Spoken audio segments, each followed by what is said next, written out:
This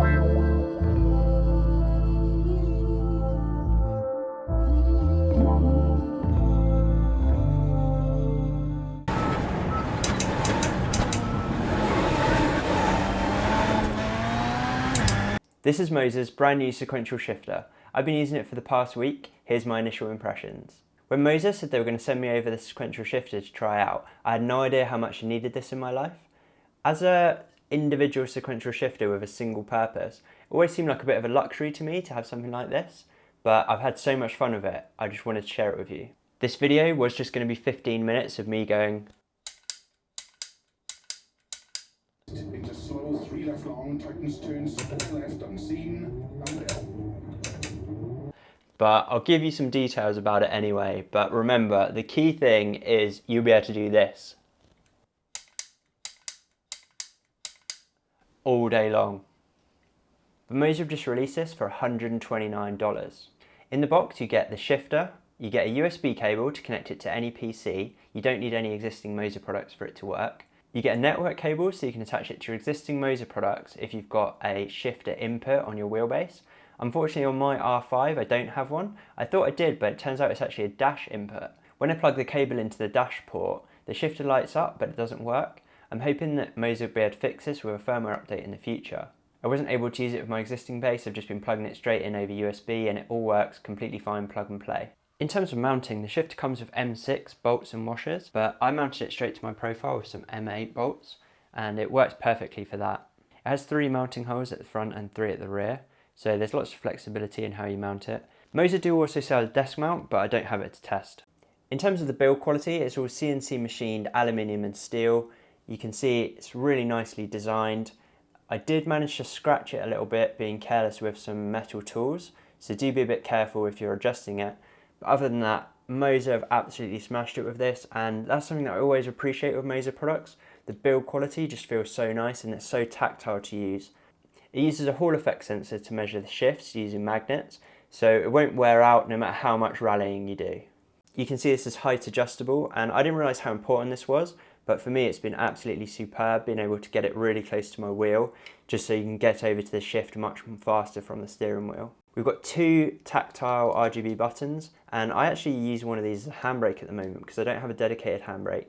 So this is just an e-brake and it's really nice to have there just as an option. We've got a dedicated reverse/neutral lever. It can shift up and down in either direction. This caught me out a little bit because I was under the impression it was always going to be pulling the gear stick towards you to shift up. Now I'm a bit confused if there is cases where it will be the other way around. But I've had it set to pull towards me and that's been working great. You end up actually setting it in game in most cases, so it doesn't matter which way you prefer. But do let me know down in the comments, is there examples where you would push the gear stick away to shift up a gear?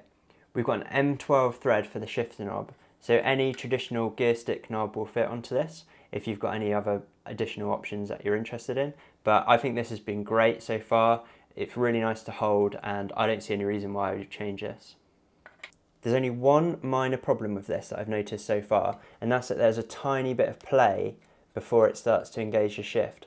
I asked Moza about this and they said that it shouldn't be a problem in the production versions because they've actually increased the tension on the springs inside.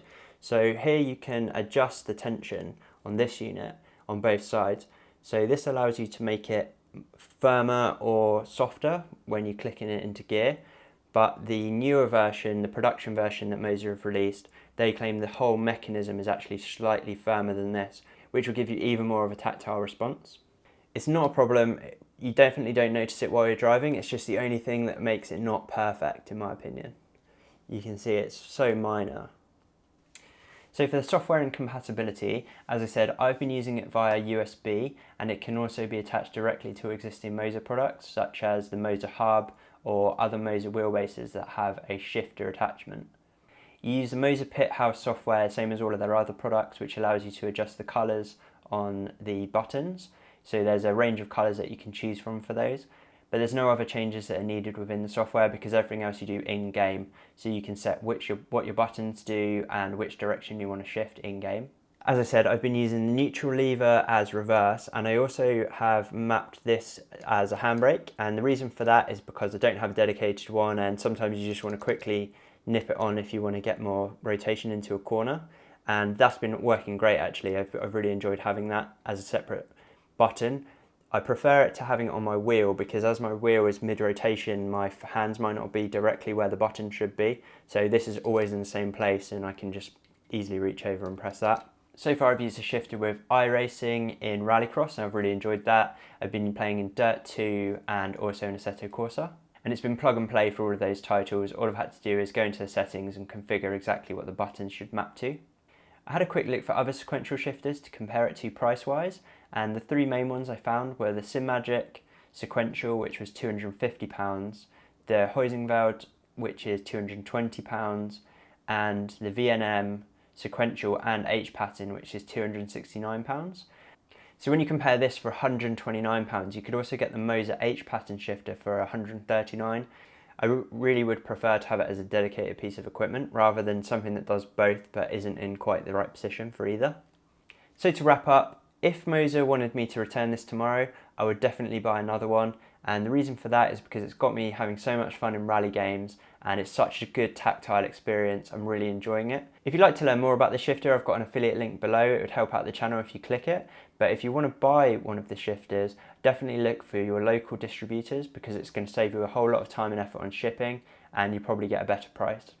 Thanks again to Moza for sending over this shifter. Thank you for watching and I hope to see you racing.